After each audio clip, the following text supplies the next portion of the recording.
Lions club of Nagpur green city द्वारा Lions club Nagpur संस्कृति का प्रथम स्थापना समारोह बड़ी उत्साह के साथ मनाया गया। लायंस टिक वर्ष 2023-24 के लिए लायंस क्लब नागपुर संस्कृति की अध्यक्षा सना गनिया खान और उनकी टीम को विशेष रूप से आमंत्रित किया गया था।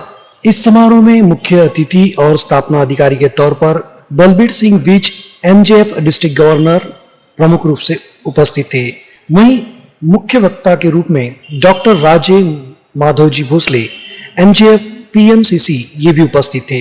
वहीं प्रेरणा अधिकारी के तौर पर डॉक्टर रिपल रानी प्रथम उप जिला गवर्नर उपस्थित थे।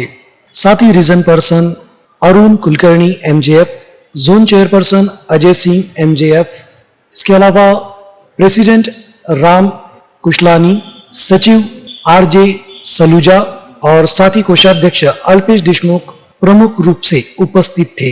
इस कार्यक्रम में कई सदस्यों को नई जिम्मेदारी दी गई तो कई मान्यवरों का सत्कार भी किया गया। इस कार्यक्रम को लेकर मान्यवरों ने अपने अपने विचार व्यक्त किए। आइए देखते हैं इस कार्यक्रम की कुछ झलकियां, साथ ही इस समारोह को लेकर क्या कहा मान्यवरों ने, वो भी हम आपको सुनाते हैं। आज की जो सेरेमनी थी लायंस क्लब नागपुर संस्कृति का चार्टर इंस्टॉलेशन था। ये नया क्लब नागपुर में खुला है और इसको Lions club Nagpur green city ने स्पॉन्सर किया है। लायन इंटरनेशनल से मंगलवार को इनका सर्टिफिकेट नंबर वगैरह आया और आज हमने इनको इंस्टॉल किया है। साना खान की प्रेसिडेंटशिप में उनकी पूरी टीम की यहाँ पे स्थापना हुई है, जिससे ये अब लोग समाज में सेवा कार्यों में जमकर भिड़ेंगे और सेवा कार्य करेंगे। ज़रूरतमंदों को जो भी मदद चाहिए वो मदद पहुँचाएंगे। इसको कुछ खास मकसद से शुरू किया गया? खास मकसद ये है कि अकेले हम वह काम नहीं कर सकते जो हम मिलकर टीम वर्क में कर सकते हैं। तो लायन इंटरनेशनल एक दुनिया की सबसे बड़ी एनजीओ है जो सेवा कार्यों के लिए जुड़ी है और उसका एक ही घोषवाक्य है, वी सर्व।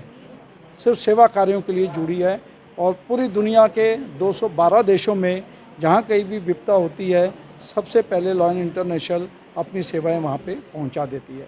तो सुना है लायंस क्लब ने नागपुर शहर में भी काफ़ी कुछ किया है, इस बारे में आप जानते हैं? जी हाँ, लायंस क्लब नागपुर में आप जैसे देखेंगे 18-19 में खसरा रूबेला के इंजेक्शन लगे, उस समय नागपुर के सभी क्लब्स ने मिलकर यह कार्य किया और कॉरपोरेशन और जिला परिषद के साथ मिलकर 55 से 60% के ऊपर आके जब ये इंजेक्शन लग गए थे, बच्चों को स्कूल में इंजेक्शन लगवाने को नहीं भेजा जा रहा था और उस समय उनके माता पिता की काउंसलिंग करके हम लोग पूरे विदर्भा में 98-99% पार किया है और लायंस के हर एक मेंबर ने इस एक्टिविटी में पार्टिसिपेट किया है। फिर आप देखेंगे अभी हमारे कोरोना के पीरियड में हमने दूसरे दिन से ही अपनी किचन चालू करी और ज़रूरतमंद लोगों को खाना पहुंचाना चालू किया।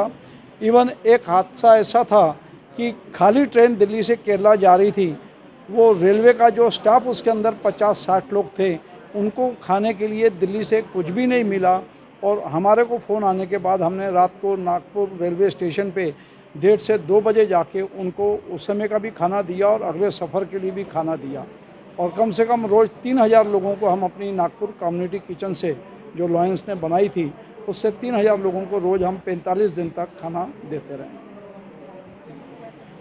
ने बताया कि लायंस ऑर्गेनाइजेशन सबसे बड़ी दुनिया की एनजीओ करके ये मानी जाती है। पिछले 14-15 वर्षों से वर्ल्ड की फर्स्ट एनजीओ करके लायंस को जाना जा रहा है। ये ऐसा क्षेत्र है कि हम ग्राम दत्तक से लेके हर कार्य में हम अग्रसर रहते हैं। जहाँ गवर्नमेंट की स्कीम नहीं पहुँचती है वहाँ लायंस उसको पहुँच के गवर्नमेंट के साथ उसको आगे बढ़ाने का हम कार्य करते हैं।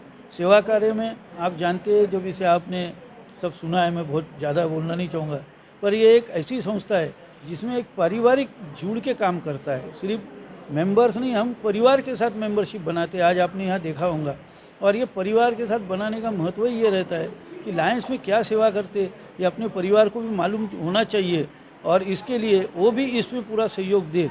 ये इसीलिए ये पारिवारिक हम ये रखते हैं और इससे एक हमारा मुख्य उद्देश्य होता है कि हम वर्ल्ड की इस एनजीओ से जुड़े हुए 212 देशों से हम जुड़े हुए। कहीं वहाँ विपदा कहाँ पे भी आई, अगर हमारे कोई निकटवर्ती कहीं कुछ कारणवश उन पे कोई विपदा आती है, एक फ़ोन पे वहाँ के जो गवर्नर्स होते हैं एक फ़ोन पे पूरी मदद करते। कभी मुलाकात नहीं होती पर एज ए लायन मेंबर एक फ़ोन पे उनके मेंबरशिप के नाम पे उनकी वहाँ मदद होती है, उनकी ही नहीं उनके फैमिली की या लायंस वाले के पहचान की वहाँ पूरी मदद करके जब तक वो वापस नहीं आता उसकी पूरी केयर ली जाती है। एक बहुत बड़ा संस्था का काम है। आज संस्कृत क्लब भी इस कार्य से जुड़ा है। सना तो पहले से ही एक अच्छा कार्य कर रहे हैं पर ये क्लब और ये टीम आज जुड़ी है, ये एक ज़रूर नाम के हिसाब से अच्छा कार्य करेंगी। मैं उनको शुभकामना देता हूँ। जी, यवतमाल का इवेंट है, ये 31 तारीख को हमारे पास जो 60 नाम आए हुए हैं उनको 31 तारीख को हमने वहाँ इनवाइट किया है। वो 31 को आएंगे। वहाँ डॉक्टर टीम आ रही है जयपुर से और वो पूरी टीम उनकी साइज़ लेके पैर बनाएंगी और पैर बनने को 3 दिन लगेंगे। जो आजू बाजू के होंगे जाएंगे क्योंकि जिनको पैर लगाने वो गरीब लोग हैं, तो जो दूर के हैं 500-600 किलोमीटर के उनको वहाँ उनके एक व्यक्ति के साथ रहने की पूरी सुविधा, पूरे खाने और सबके साथ उनको सुविधा दी जा रही है। और 2 तारीख को उनको पूरी प्रैक्टिस करा के 3 तारीख को एक बहुत बड़ा प्रोग्राम लेके फिर उनको वो जो प्रैक्टिस की है उसका एक बार उनको फिर से ये कर दिया जाएगा और उनको फिर वहाँ से हम बाय बाय करेंगे ताकि वो अपने जीवन की एक जो कमी थी उसको मिलने के बाद जो अपने जीवन की एक क्या बोलते इंजॉयमेंट या जो कार्य है अपने जीवन का वो कर सकते।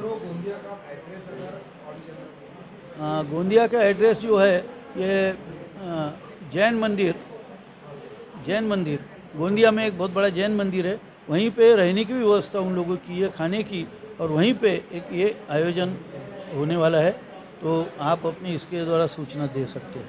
और अगर green city lions club green city का थैंक यू बोलूँगी कि उन्होंने मुझ में इतना विश्वास रखा कि मैं एक नया चैप्टर संभाल सकती हूँ और मैं अच्छा वर्क कर सकती हूँ। उसके लिए मैं थैंक यू कहूँगी राजा मुझे जी भोसले सर को कि उन्होंने मुझ पे इतना विश्वास किया और हमको एक संस्कृति चैप्टर का चार्टर प्रेसिडेंट के रूप में सबके सामने इंट्रोड्यूस किया। एंड हमारे डीजी सर हमारे जितने भी डिग्नेटरीज सर ने जो मुझ में एक विश्वास दिखाया है कि मैं कुछ अच्छा करूंगी, हमारी टीम कुछ अच्छा करेगी, तो मैं कोशिश करूंगी कि मैं उनके भरोसे को पूरा करने की कोशिश करूं। और जैसे हमारे लॉयंस में जो भी आता है वो सर्व करने के लिए आता है, जैसे सर ने बताया था यहाँ पर जो आता है ओनली फॉर सर्विंग के लिए आता है। तो हम जो सर्व करते हैं हार्ड वर्क्स फूड्स जो भी जिसको जैसे भी मदद लगती है जो वो प्रोवाइड करने की हम कोशिश करते हैं। जैसे हमारे राजा साहब भी जो लोग हैं जिनको प्रोस्थेटिक लेग्स हैंड्स की ज़रूरत है उसमें वो वर्क कर रहे हैं कि भाई आगे चल के जो भी ऐसे लोग हैं जिनका कारणवश कुछ हाथ पैर में तकलीफ़ है या उनके नहीं रहे हैं, तो उनके अगर आत्मनिर्भर बनाने के लिए जो उन्होंने एक बहुत अच्छा जो प्रयास किया है वो बहुत शानदार है। और हम सब लॉयन क्लब के जितने भी लोग हैं उनकी इस बात से बहुत हैप्पी हैं, उनकी सराहना करते हैं और कोशिश करते हैं कि हम भी उनके जैसा अच्छा वर्क करने की कोशिश करें। और बाकी हमारे जितने भी सीनियर्स हमको जिस तरीके से बताएंगे कि हमको किस तरीके से वर्क करना है हम उसको पूरा करने की कोशिश करेंगे। Thank you so much. जी इनका बहुत बहुत अभिनंदन करता हूँ कि आज इस सेवा कार्य में ये लोग हमारे साथ जुड़े हैं। मैं आपको बताना चाहता हूँ कि 8 रेवेन्यू डिस्ट्रिक्ट में हम लोग कार्य करते हैं, जिसमें भंडारा, गोंदिया, चंद्रपुर, गढ़चिरौली, वर्धा, नागपुर, अमरावती, इन सभी डिस्ट्रिक्ट में हम लोग ये सेवा कार्य करते हैं।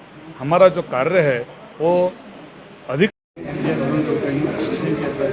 सर्वप्रथम सना खान मैडम को तैयार देता हूँ कि इतना शानदार एक नया क्लब हमें प्राप्त हुआ है जिसमें जांबाज लोग हैं और जो लायन मिशन से जुड़े जो भी सेवा कार्य है इसके लिए वो जुड़े हैं। बिल्कुल भी सुखाना उनकी दुनिया में इस संसार में माँ को बनाया गया सर्विस सेवा देने के लिए, उसी तरह हमारे लायंस मेंबर भी इनका एक ही कहना है where there is a need there is a lion. जहाँ भी कभी भी जरूरतमंदों को जरूरत पड़ेगी हमारे लायंस मेंबर से मुझे बहुत खुशी है कि Lions club of Nagpur green city ने आज एक हुनर और आत्मनिर्भर और एकदम कॉन्फिडेंट लेडी को नया प्रेसिडेंट बनाया, वो भी नए हमारे चैप्टर से स्पॉन्सर होकर संस्कृति को हमने एक अच्छा प्रेसिडेंट दिया सना खान के रूप में। तो मैं उन्हें बहुत बहुत बधाई देता हूँ, उनकी पीएचडी को बहुत बहुत बधाई देता हूँ और आने वाले वर्ष में ये कुछ बहुत महत्वपूर्ण काम करके दिखाएंगे, ऐसा इसमें विश्वास है।